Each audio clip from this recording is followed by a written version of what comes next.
akẹ́kọ̀ọ́ fásitì Kwara méjìdínlógún lórí kó yọ nígbà tí bọ́ọ̀sì tí wọ́n wọ̀ gbiná lójijì.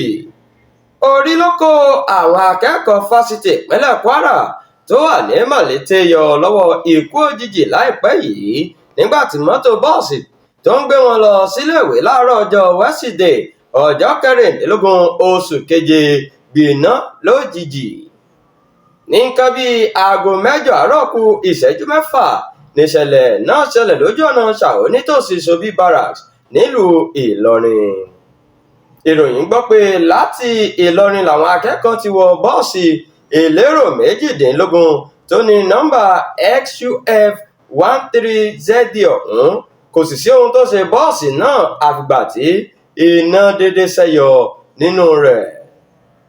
Gẹ́gẹ́ bí agbẹnusọ fún àjọ panápaná nípínlẹ̀ Kwara Hasan Hakeem Adékúnlé ṣe ṣàlàyé, ó ṣeéṣe kó jẹ́ pé látinú ẹ́ńjìnì mọ́tò náà ni iná ọ̀hún ti bẹ̀rẹ̀ tó fi ràn mọ́ gbogbo ara rẹ̀. Hasan sọ síwájú pé kíá làwọn débi ìṣẹ̀lẹ̀ náà ọ̀hún nígbà tí àwọn gbọ́ tí àwọn sì pa iná yìí kó tó ṣèjàmbá fún àwọn nǹkan mìíràn.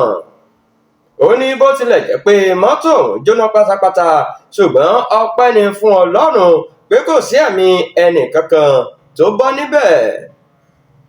Alákòóso iléeṣẹ́ panápaná ìpínlẹ̀ Kwara Ọmọọba John Olúmúyìwá gba àwọn awakọ̀ nímọ̀ràn láti máa ṣàyẹ̀wò ọkọ̀ wọn dáadáa kí wọ́n tó gbé e sójú ọ̀nà láti máa fi kó èrò.